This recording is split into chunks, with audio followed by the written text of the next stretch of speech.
नाटक स्कंदगुप्त चौथा अंक है। चौथे अंक का प्रथम दृश्य। प्रकोष्ठ में विजया और अनंत देवी। अनंत देवी, क्या कहा? विजया, मैं आज ही पासा पलट सकती हूँ। जो झूला ऊपर उठ रहा है उसे एक झटके में पृथ्वी चूमने के लिए विवश कर सकती हूँ। अनंत देवी, क्यों? इतनी उत्तेजना क्यों है? सुनो भी तो। विजया, समझ जाओ। अनंत देवी, नहीं, स्पष्ट कहो। विजया, भटार्क मेरा है। अनंत देवी, तो? विजया, उस राह से दूसरों को हटाना होगा। अनंत देवी, कौन छीन रहा है? विजया, एक पाक पंख में फंसी हुई निर्लज नारी। क्या उसका नाम भी बताना होगा? समझो, नहीं तो साम्राज्य का स्वप्न गला दबाकर भंग कर दिया जाएगा। अनंत देवी हंसते हुए, मूर्ख रमणी, तेरा भटार केवल मेरे कार्य साधन का अस्त्र है और कुछ नहीं। वह पुरगुप्त के ऊंचे सिंहासन की सीढ़ी है, समझी? विजया, समझी, और तुम भी जान लो कि तुम्हारा नाश समीप है। अनंत देवी बात बनाती हुई, क्या तुम पुरगुप्त के साथ सिंहासन पर बैठना चाहती हो? क्यों, वह भी तो कुमार गुप्त का पुत्र है। विजया, हाँ, वह कुमार गुप्त का पुत्र है, परंतु वह तुम्हारे गर्भ से उत्पन्न है। तुमसे उत्पन्न हुई संतान छी। अनंत देवी, क्या कहा? समझ कर कहना। विजया, कहती हूँ और कहूंगी। प्रलोभन से, धमकी से, भय से कोई भी मुझको भटार्क से वंचित नहीं कर सकता। प्रणय वंचिता स्त्रियां अपनी राह के रोड़े विघ्नों को दूर करने के लिए वज्र से भी दृढ़ होती हैं। हृदय को छीन लेने वाली स्त्री के प्रति हर्षवर्षा रमणी पहाड़ी नदियों से भयानक, ज्वालामुखी के विस्फोट से विभत्स और प्रलय की अनल शिखा से भी लहरदार होती है। मुझे तुम्हारा सिंहासन नहीं चाहिए। मुझे शुद्र पुरगुप्त के विलास जर्जर मन और यौवन में जीर्ण शरीर का अवलंबन वांछनीय नहीं। कहे देती हूँ, हट जाओ, नहीं तो तुम्हारी समस्त कुमंत्रणा को एक फूंक में उड़ा दूंगी। कुमंत्रणा मतलब जो चाल चल रही है दूसरों के खिलाफ, उसको मैं एक ही बार नष्ट कर दूंगी। मतलब जो अनंत देवी, उसको डाउट है कि भटार्क के साथ उसका रिलेशन है, तो इसीलिए उसको धमका रही है कि तुम भटार्क से दूर रहो, भटार्क सिर्फ मेरा है। अब वो उसको प्रलोभन देती है कि तुम पुरगुप्त के साथ चले जाओ, वो सम्राट होने वाला है, तो वो उसको भी तिरस्कार कर देती, उसको भी ठुकरा देती है। अनंत देवी, क्या इतना साहस? तुच्छ स्त्री, तू जानती है कि किसके साथ बात कर रही है? मैं वही हूँ जो अश्वमेध पराक्रम कुमार गुप्त से बालों को सुगंधित करने के लिए गंध चूर्ण मलवाती थी, जिसकी एक तीखी कौर से गुप्त साम्राज्य डावाडोल हो रहा है। उसे तुम एक सामान्य स्त्री? जा जा, ले अपने भटार्क को। मुझे ऐसी कटी पतंगों की आवश्यकता नहीं। परंतु स्मरण रखना, मैं हूँ अनंत देवी, तेरी कूटनीति के कंटकित कानन की दावाग्नि, तेरे गर्भ शैल श्रृंग का वज्र। मैं वह आग लगाऊंगी जो प्रलय के समुद्र से भी ना बुझे और चली जाती है। विजया, मैं कहीं की ना रही। इधर भयानक पिशाचों की लीला भूमि, उधर गंभीर समुद्र, दुर्बल रमणी हृदय थोड़ी आंच में गर्म और शीतल हाथ फेरते ही ठंड, क्रोध से अपने आत्मीय जनों का विष उगल देना, जिसको क्षमा की आवश्यकता है, जिन्हें स्नेह से पुरस्कार की वांछा है, उनकी भूल पर कठोर तिरस्कार, जो पराये है उनके साथ दौड़ती हुई सहानुभूति, यह मन का विष, यह बदले वाले हृदय की शुद्धता है। ओ, जब हम अनजान लोगों की भूल और दुखों पर क्षमा या सहानुभूति प्रकट करते हैं तो भूल जाते हैं कि यहाँ मेरा स्वार्थ नहीं है। क्षमा और उदारता वही सच्ची है जहाँ स्वार्थ की भी बलि हो। अपना अतुल धन और हृदय दूसरों के हाथ देकर चलूं, कहाँ, किधर? उन्मत्त भाव से प्रस्थान करती है और पदच्युत नायक का प्रवेश। नायक, शांत हो। विजया, कौन है? नायक, एक सैनिक। विजया, दूर हो, मुझे सैनिकों से घृणा है। नायक, क्यों सुंदरी? विजया, क्रूर, केवल अपने झूठे मान के लिए, मनावटी बड़प्पन के लिए, अपना दंभ दिखलाने के लिए एक अनियंत्रित हृदय का लोहों में खेल विडंबना है। किसकी रक्षा, किस दीन की सहायता के लिए तुम्हारे अस्त्र हैं? नायक, साम्राज्य की रक्षा के लिए। विजया, झूठ।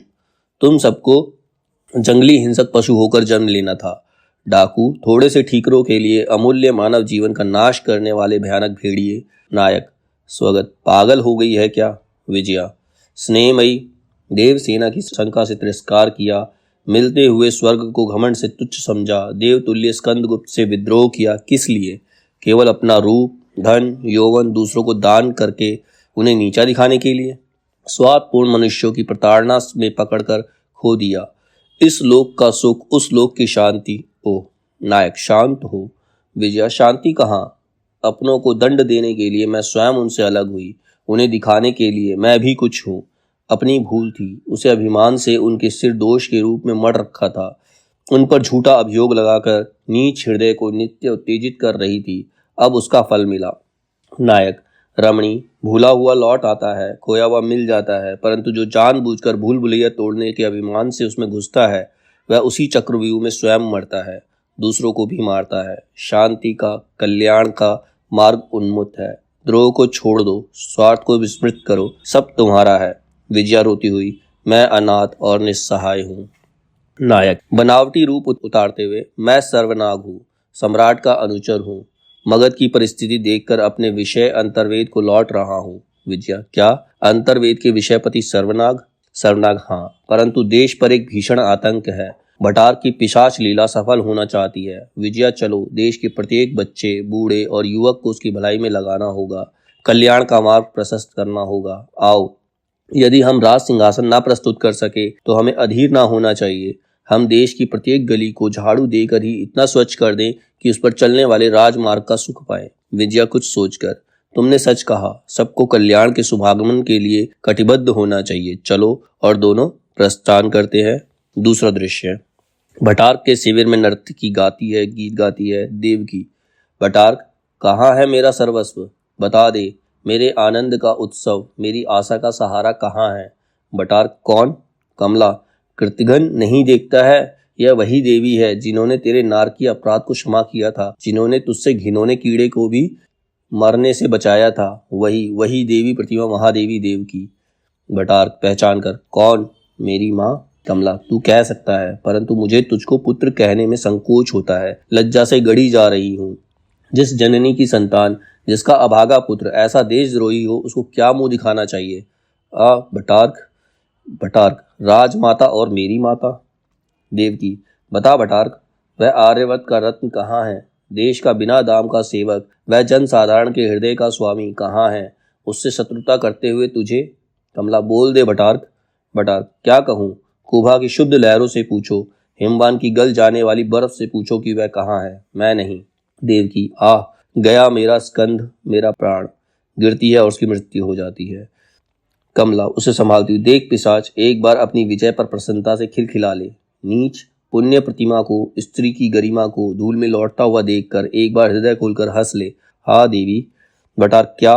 भयभीत होकर देखता है। कमला, इस यंत्रणा और प्रताड़ना से भरे हुए संसार की पिशाच भूमि को छोड़कर अक्षयलोक को गई और तू जीता रहा, सुखी घरों में आग लगाने, हाहाकार मचाने और देश को अनाथ बनाकर उसकी दुर्दशा कराने के लिए नरक के कीड़े तू जीता रहा। भटार्क, माँ, अधिक ना कहो, साम्राज्य के विरुद्ध कोई अपराध करने का मेरा उद्देश्य नहीं था, केवल पुरगुप्त को सिंहासन पर बिठाने की प्रतिज्ञा से प्रेरित होकर मैंने यह किया। स्कंदगुप्त ना सही, पुरगुप्त सम्राट होगा। कमला, अरे मूर्ख, अपनी तुच्छ बुद्धि को सत्य मानकर उसके दर्प में भूलकर मनुष्य कितना बड़ा अपराध कर सकता है। पामर, तू सम्राटों का नियामक बन गया। मैंने भूल की, सूतिका गृह में ही तेरा गला घोटकर क्यों ना मार डाला। आत्महत्या के अतिरिक्त अब कोई प्रायश्चित नहीं। भटार्क, माँ, क्षमा करो, आज से मैंने शस्त्र त्याग किया, मैं इस संघर्ष से अलग हूँ, अब अपनी दुर्बुद्धि से तुम्हें कष्ट ना पहुंचाऊंगा, और तलवार गिरा देता है। कमला, तूने विलंब किया भटार्क। महादेवी, एक दिन जिसके नाम पर गुप्त साम्राज्य नतमस्तक होता था, आज उसकी अंत्येष्टि क्रिया के लिए कोई उपाय नहीं। दुर्देव। भटार्क ताली बजाती है, सैनिक आते हैं। महादेवी की अंत्येष्टि क्रिया राज सम्मान से होनी चाहिए, चलो शीघ्रता करो। देवकी के शव को एक ऊंचे स्थान पर दोनों मिलकर रखते हैं। कमला, भटार्क, इस पुण्य चरण के स्पर्श से संभव है तेरा पाप छूट जाए। भटार्क और कमला का तीव्र आलोक और दृश्यांतर।